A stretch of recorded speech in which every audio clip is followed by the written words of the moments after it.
los tiempos del siglo XIX, en 1980 y pico, que uno va 51-49 en contra de uno.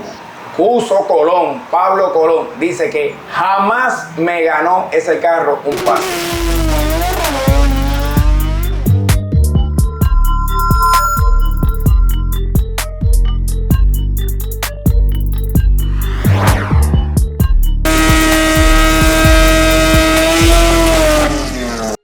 Soy tu fan. Bienvenidos a mi taller, Mecánica Vivo. Soy Luis Vivo, mejor conocido por Berto Vivo. Soy corredor, dueño de auto, dueño de taller, programador, todo lo que pueda hacer. Lo trato de hacer lo mejor posible. Fui dueño de todos los Bambam, desde el primer RX3, por allá por los tiempos del siglo XIX, en 1980 y pico, hasta el último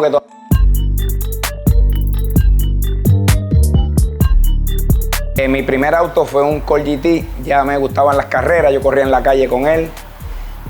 Un día pasé por un lugar y veo este recién, me enamoré de él. Compro mi primer recién al señor Arnaldo Vega. Con ese carro nunca fui a la pista, pero corría mucho en la calle. Con ese carro fue que empecé a hacer nombre y empecé a aprender, porque yo en ese momento yo venía from scratch, desde cero. Yo no sabía mucho, solamente tenía mucha habilidad de correr y muchos deseos. De ahí sigo, pasan las cosas de la vida, vendo el carro, compro un RX7 nuevo para mi uso personal, y de ahí cojo un 808, empiezo a hacer el Bambam original. Era de calle. La primera vez yo me consagro con ese carro porque el día del evento de rotativo de la MAT de Puerto Rico, que trajeron el Samurai Warrior,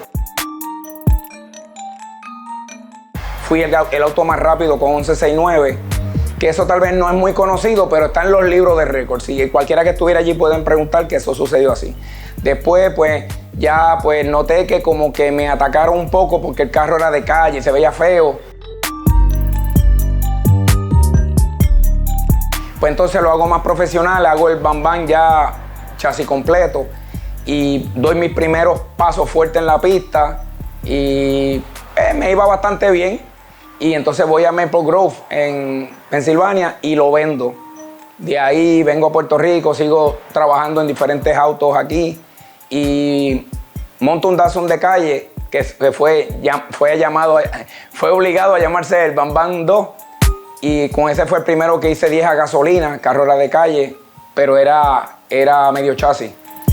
De ahí, pues un día me ofrecen un negocio y le vendo el motor a Marino Sintón de Filadelfia, y me aparece una oportunidad, pues como vendí el motor, vendo la caja al cuñado de David Turbo, y pasa un tiempo y monto la 323,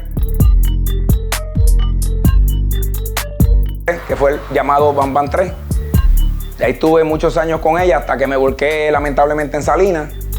Y pues en eso llegaron los Miata, a mí me gustaba la caja, y gracias a unos amigos y al apoyo de otra gente, pues porque a veces los que no son amigos y te impulsan hablando, pues yo ese impulso lo utilizo bien y hice un buen chasis, hice el Bambam Fiberglass completo, y desde que salió fue un carro ganador. Y gracias a Dios, pues la historia corrió casi 30 años hasta que lo vendí. Ya pues las cosas en la pista se han puesto difíciles, no tengo ayuda, los terremotos, el huracán, hubieron tantas cosas negativas que apareció una oportunidad, y lógicamente yo no voy a estar hasta los 75 años corriendo.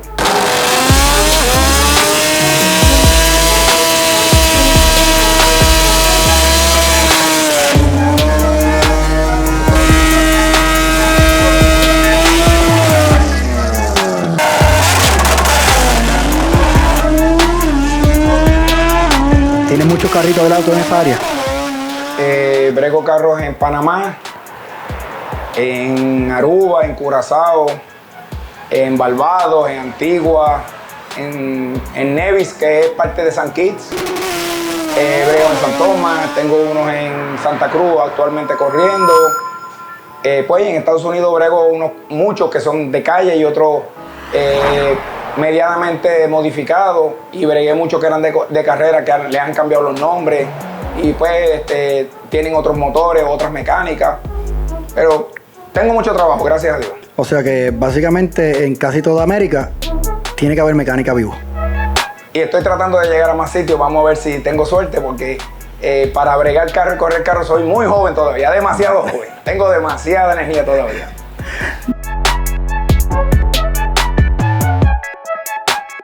Pues ahora mismo, ya que vendí el Bam Bam, pues estoy un poquito más, como me menciona aquí el joven macho, que es más fuera del foco de la pista.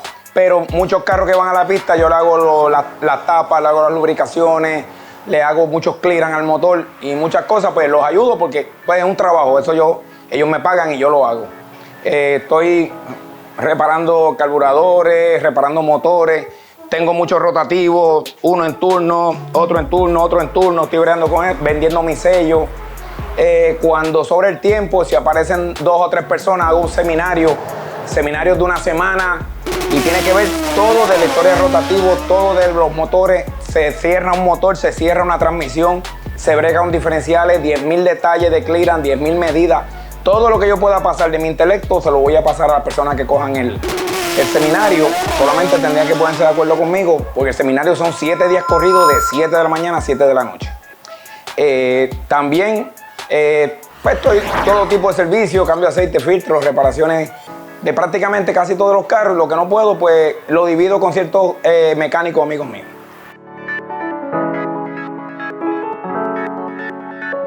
¿Cómo tú ves ahora, verdad, que estos tiempos que los rotativos están haciendo esos tiempos? Y te pregunto, porque vi una entrevista donde hablabas que los biles no servían, empezaste a ver tapas buenas y de momento de la noche a la mañana empezaron los números a cambiar. ¿Tienes? La tapa biles definitivamente que ayuda. Primero que ayuda a las tapas de rotativo que ya en las 50, 60, 70 libras de bus que se le están echando, muchos ya tocan 80. La tapa de fábrica cestilla, de hierro colado. Pero las tapas biles tienen demasiado problema para hacer una tapa tan cara. Todavía las compañías tienen que trabajar mejor, centralizarlas mejor. Los overlaps de una tapa a la otra vienen fuera de centro. Tienen muchos errores que los tienen que mejorar. La ventaja ahora, pues que ahora está todo hecho. Tienes a Precision, a Garrett, haciendo turbinas. Todo el tiempo making development, mejorando turbinas, buscando la manera de mejorar. Pero pues ahora está todo escrito. El que tenga el dinero, porque esa liga la gente está equivocada, no es un carro de calle que empuje, son carros de carrera y hay que tratarlos como tal y gastan como tal.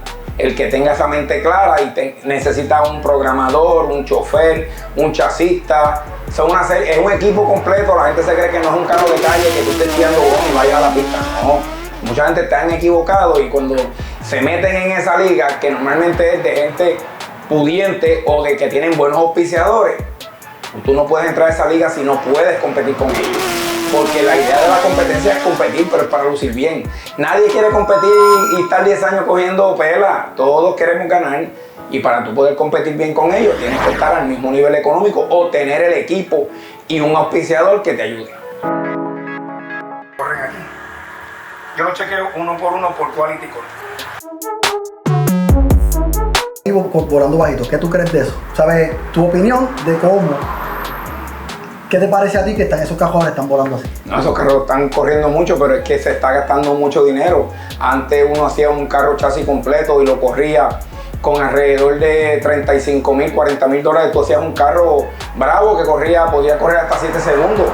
Ya muchos de 7 segundos bajitos, pues ya eran carros de 50, 60.000 dólares o un poquito más, pero ahora la gente está equivocada. Son carros de 6 segundos y de 6 bajitos. Son carros prácticamente que el rolling vale más de 100.000 dólares y que el carro cuando tú terminas y corres un año pasaste de $250,000 de dólares. El primer Bam Bam. Compraste el Datsun, heredaste el nombre. Vendiste el segundo Bam Bam. Heredaste el nombre. El tercer Bam Bam, el Miata, lo vendes. El cuarto, el Miata. Perdóname, el cuarto. Lo vendes y el dueño, el que te compra el carro, se queda con el nombre. Yo pensaría, ¿verdad?, que no quieres volver a correr, vender el carro con el nombre porque ya no quieres hacer un carro de correr. ¿Por qué le dejaste el nombre al Puerto Bambán? Bueno, primero que nada, Gongi me pide de favor que si le deja el nombre porque él admira el carro y él admira a mi persona, y yo le dije que sí, porque él es una gran persona y él es un gran mecánico también, y yo entendía que pues es un nombre del carro, que el carro tenga el nombre es algo bastante lógico. Le dejo el nombre, pero no es que yo no quiera volver, es que estoy solo, el nivel económico para tener un carro de esa liga pues no es el que yo tenga en este momento. Por otro lado, yo estoy simplificándome la vida, no complicándomela. Y para esa liga hay que complicarse porque tienes que tener un team. Si no tienes un team, no vas a ser triunfador en esa liga. Y sencillamente, yo le había puesto ese carro en las puertas. Si se le acercan a las puertas, luego donde abre, bien bajito, bien escondido detrás del brillo, dice The Last. Ese era el último. Yo dije que no volvía a hacer un carro porque eso es muy trabajoso. Y no tengo tiempo para eso. Fue el de Bambán con el Antra.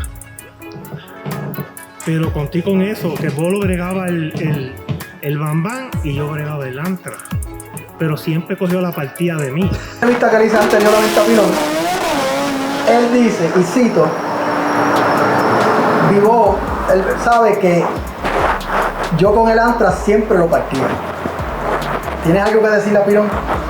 Bueno, si él se refería a que el Antra había hecho mejores tiempos que el Datsun negro de Cuso y de la familia Franco, era el que ellos dicen que era de la misma categoría. Si se refiere a que hizo mejores tiempos que el Steel, sí, tiene razón. Pero Cuso Colón, Pablo Colón, dice que jamás me ganó ese carro un pase. Corriendo más rápido, lo partí en un mismo domingo 6 veces y unas veces más. Palabras de Pablo Colón, Cuso Fast.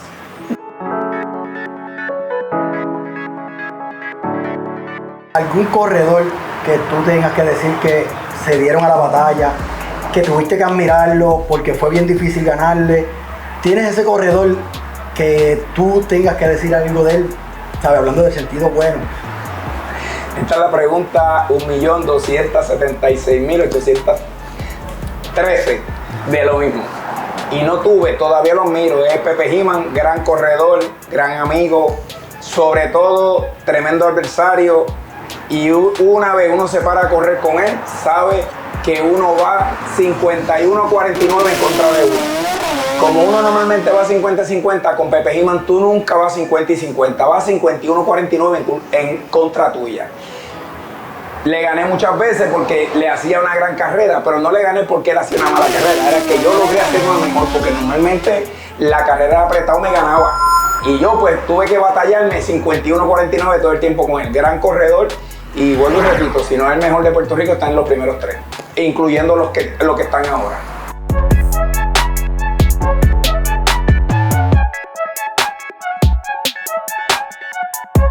Okay. Vivo, ¿te gustaría volver a las carreras? Claro que me gustaría, e inclusive